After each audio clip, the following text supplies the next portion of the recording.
في القلب مشاعر أخفيها قد أشرقت الشمس عليها عن خطط لم أعبأ فيها ستكون بأيامي فرقا فحياتي قبل الحلقات تيه بضياع.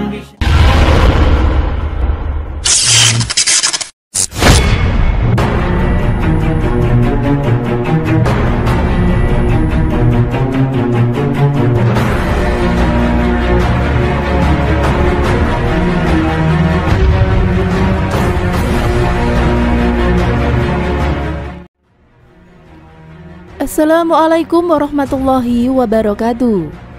Ya Allah, muliakanlah Islam dengan salah satu di antara kedua kaki ini, Abu Jahal bin Hisham atau Umar bin Khattab. Doa Nabi Muhammad SAW untuk Abu Jahal dan Umar bin Khattab. Abu Jahal atau Ammar bin Hisham adalah salah satu elit Quraisy yang sangat memusuhi dakwah Islam yang telah diemban oleh Nabi Muhammad SAW. Dia dikenal sebagai pribadi yang kejam, bengis, dan tidak segan-segan menghabisi lawannya. Karena sikapnya yang seperti itulah, Abu Jahal dijuluki sebagai Fir'aun pada masa Nabi Muhammad SAW. Salah satu sahabat yang merasakan tangan dingin Abu Jahal adalah Sumayyah, salah satu sahabat Nabi SAW yang gugur setelah mendapatkan siksaan dari Abu Jahal. Berbagai macam cara dilakukan untuk menghentikan dakwah Islam, mulai dari mengintimidasi umat Islam hingga mengancam Nabi Muhammad SAW secara terang-terangan. Bahkan, suatu ketika Abu Jahal pernah melarang Nabi Muhammad SAW untuk mengerjakan sholat. Namun Rasulullah tidak gentar dengan gertakan Abu Jahal tersebut. Abu Jahal juga adalah orang yang menyulut terjadinya perang Badar. Pada saat itu, pasukan kaum musyrik Quraisy terbelah. Sebagian dari mereka ingin terus berperang melawan umat Islam. Sebagian lainnya menganggap kalau perang itu tidak perlu terjadi, karena sudah tidak ada lagi urgensi lagi. Semula tujuan mereka adalah untuk mengamankan kafilah Abu Sofyan. Karena kafilah Abu Sofyan sudah sampai Mekah dengan selamat, maka mereka menganggap kalau perang itu tidak ada lagi urgensinya. Akan tetapi, Abu Jahal dan elit lainnya mengobarkan semangat tempur pasukan kaum musyrik Quraisy. Kata mereka, saat ini adalah waktu yang tepat untuk memberi pelajaran bagi kaum muslim yang telah menginjak harga diri mereka dan juga mencaci maki Tuhan mereka. Singkat cerita, lalu meletuslah perang Badar yang kemudian dimenangkan oleh pasukan umat Islam. Meski demikian, merujuk pada buku para penentang Nabi Muhammad SAW, pada awal-awal turunnya Al-Quran, Abu Jahal kerap kali menyelinap ke rumah Nabi Muhammad SAW untuk mendengarkan bacaan Al-Quran. Abu Jahal merasakan sebuah keajaiban manakala mendengar lantunan Al-Quran yang telah dibaca oleh Nabi Muhammad SAW. Menariknya, Abu Jahal tidak sendirian ketika menyelinap ke rumah Nabi Muhammad SAW untuk mendengarkan Al-Quran. Ada Abu Sofyan dan Al-Aqsan juga menyelinap ke rumah Nabi Muhammad SAW. Meskipun mereka tidak janjian, namun mereka kerap kali kepergok satu sama lain. Dikabarkan, kalau kejadian Abu Jahal menyusup ke rumah Nabi Muhammad SAW berlangsung selama 3 malam berturut-turut. Seolah-olah mereka ketagihan dengan bacaan Al-Quran.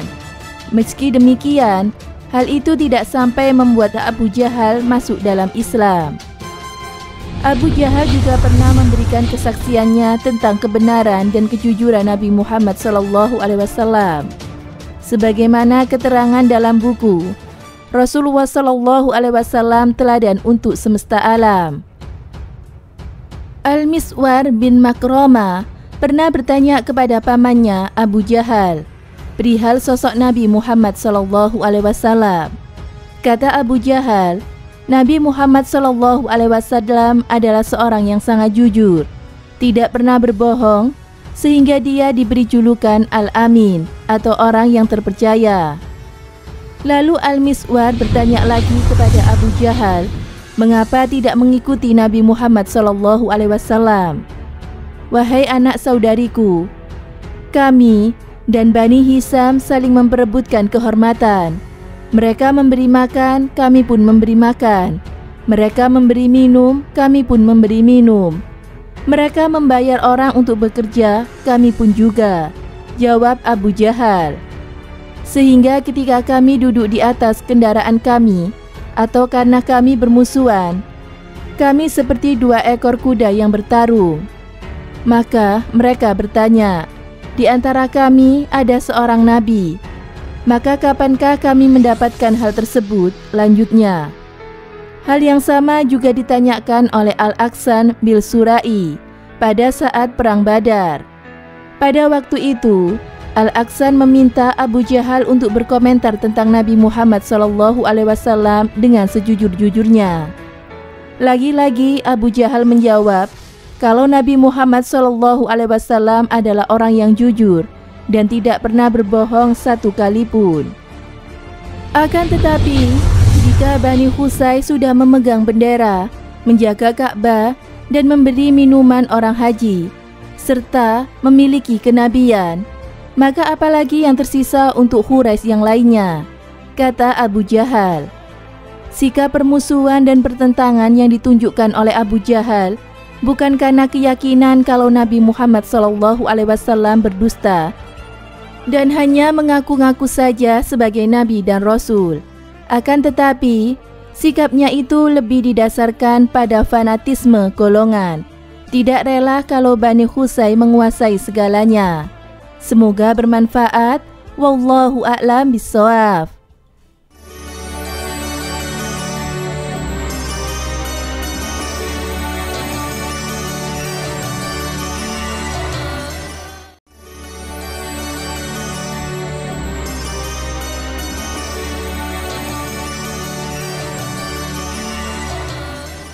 Assalamualaikum warahmatullahi wabarakatuh. Pemirsa Amirul Mukminin yang dirahmati Allah, nama asli Abu Jahal adalah Ammar bin Hisham.